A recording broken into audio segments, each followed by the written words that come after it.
naa sa collection de vêtements yi vraiment j'ai adoré yëpp neex na ma. xam nga fii moom mooy Lisa Prestige.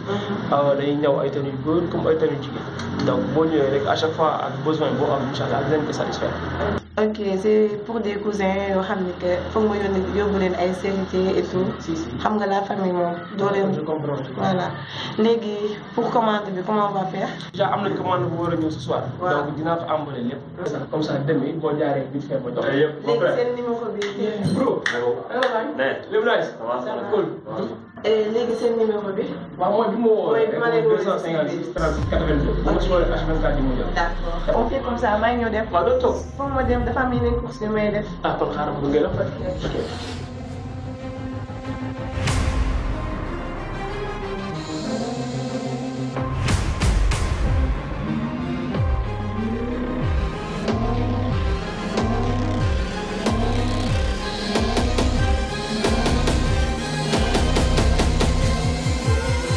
Salut, ça va? Ça va bien. Madame ou mademoiselle? Mademoiselle. D'accord, moi c'est Junior. Junior, ça va? Man Anta. Anta, ça va? Cool, ça va. Mais son si vous me le disiez si biir rek hein? Machallah quoi. Je voulais que tout juste tes coordonnées. Mon numéro. Pourquoi faire? Tout juste pour te connaître. Tout juste. Je vois. Léegi jënd. Ok. 67. Ouais.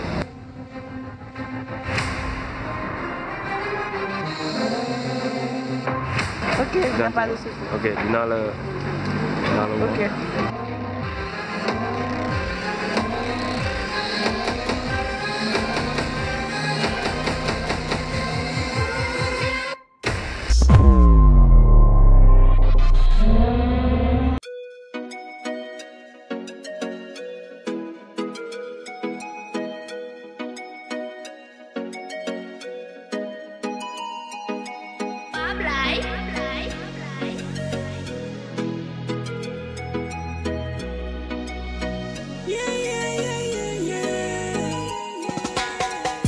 yaa ma ne woon dig ma muñal yaa ma ne woon dooma seetaan yaa ma ne woon dig ma fuyal defar suñu life da jël non waxoo moom fii da nga laissé si boy nga ne da nga koy jël leen mu ma jaaxal si boy man la fekk mu gis ko rek ma daloon au début si coro moo ma dal man je sais pas xaw ma nag mais boy bi jël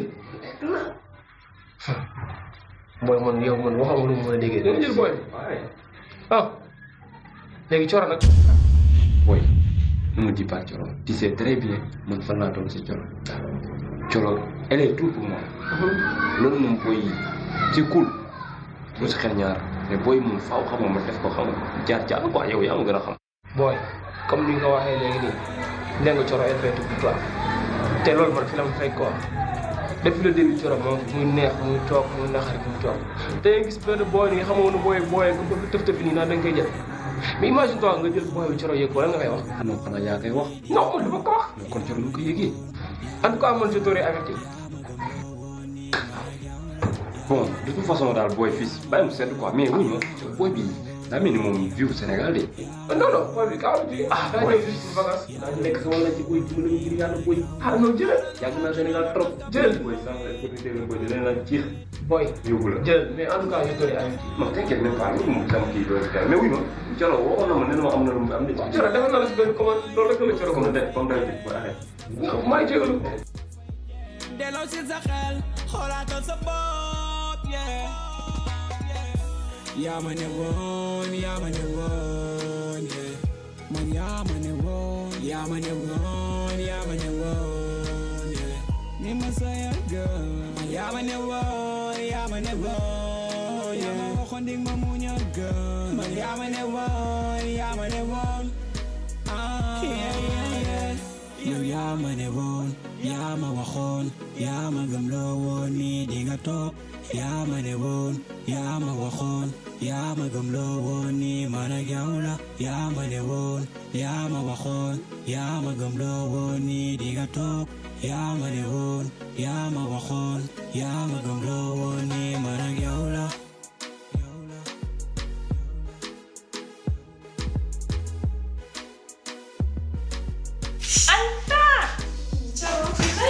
Ça va?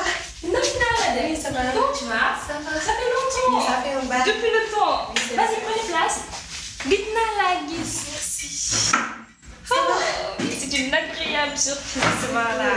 Mais moi aussi, je t'imaginais pas ici. Mais ça fait un bail dans mon là. Oui, c'est vrai que ça fait un bail. Sinon, Ça va, Mariam. et Mariam, comment elle va? Mariam ngi fi. En fait, puis là, elle liggéey, elle est restée près de sa maman. Xam nga moom nu mu takkee yaayam rek. Ngi fi. Et toi, qu'est-ce que tu deviens?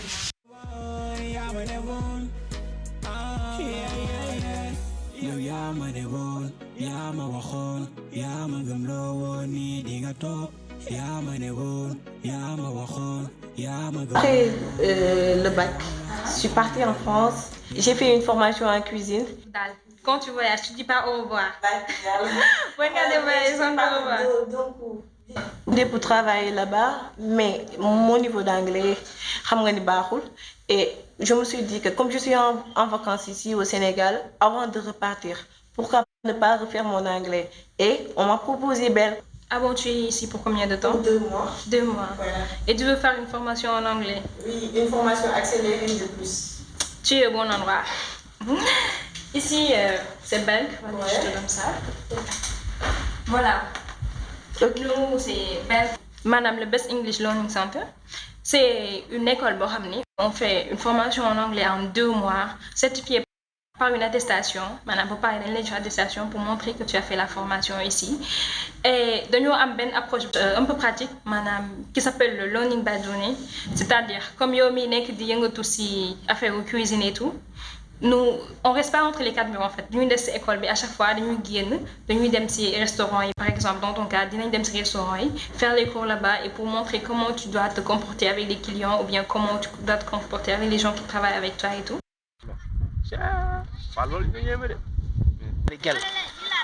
problème essayé def ni man benn boy rek ay relation ñaari non ay problème kessa lay anim jéemul xol no libéré boy bi nga dess ak sa ciorab bi la nit ñi xamé. Comme tu es venu en vacances, ça fait l'occasion, tu pourras profiter de tes vacances en même temps et en même temps faire la formation. Voilà. Pour les inscriptions, ça se passe comment? Ah, pour les inscriptions, on a juste besoin de ton mail. Ok.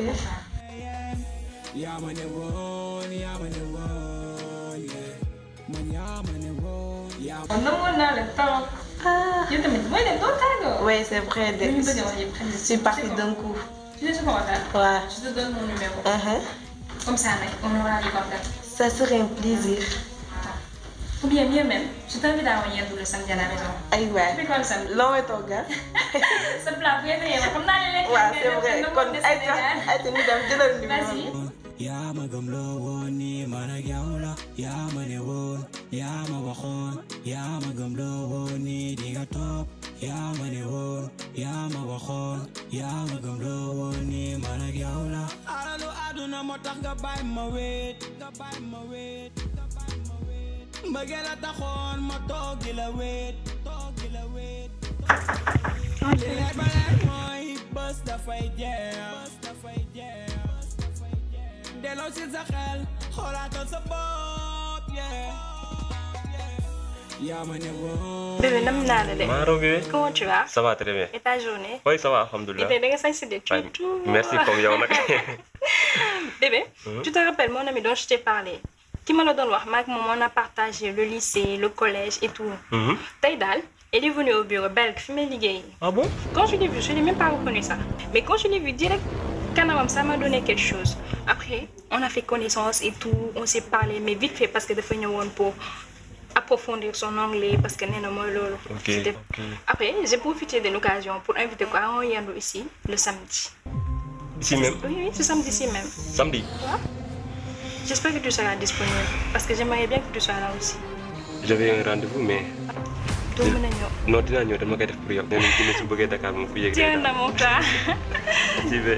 Mais tey toppandoo nga ma de noir et blanc. Mais non, yow yaa ma toppandoo noir et blanc mais. Moom même mal daakale. Vas-y, prends. yaa ma ne woon yaa ma ne woon man yaa ma ne woon yaa ma ne woon yaa ma ne woon ni ma sa yàggal man yaa ma ne woon yaa ma ne woon Ding ma muña gën man yaa ma ne woon yow yaa ma ne woon yaa ma waxoon yaa ma gëm loo woon ni di nga toog yaa ma ne woon yaa ma waxoon yaa ma gëm loo woon lu bees yaa ngi si jàmm yaa ngi dagg de mooy yow sa gan bi yaa ngi koy beral loxo de ça va Mara mais on dirait que je suis pas en retard non mais ñëwagul sax ok d'accord sinon ça va bien lu bees la defar nii salade de fruits laa bëgg defar vite fait sama bëgg-bëgg nga xam fu ñu metti ci man de en partie dama ko defar pour yow tamit ah kon neex na lan laa mën a def pour yow mais non t'inquiète pas non bii da ngaa foog lekk rek laa mën non attends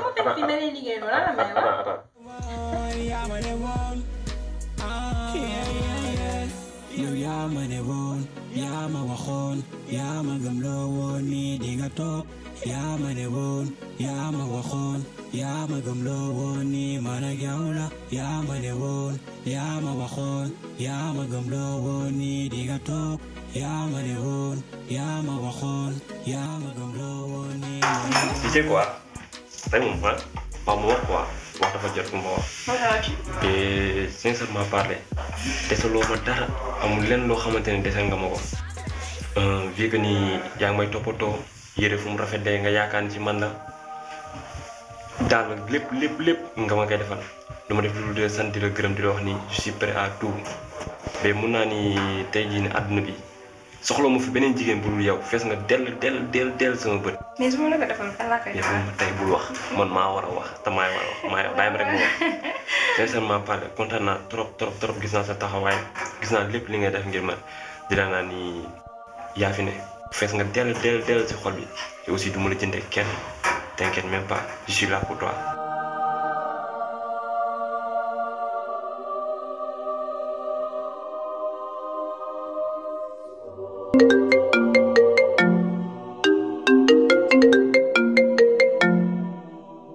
Allô? Oui, Anita. Ouais, excellent. Attends, ne quitte pas. Bébé, tu m'attends dans le salon. Ok, d'accord. Allô? Non, attends, je rêve quoi? Anita la digue. Non, attends.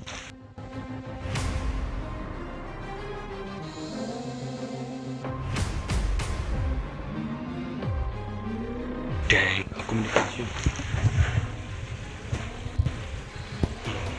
N'est-ce pas, il y a une boutique, il m'a en boutique de souffle, non? Voilà, tu viens sur moi, c'est au deuxième. Là. Boutique. Ah, ok. Wow.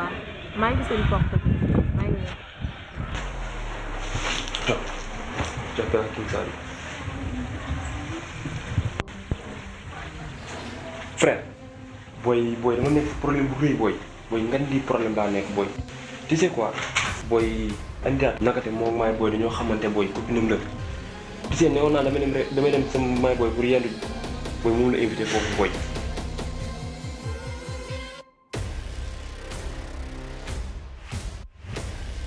Appel moo sonné sama kanam.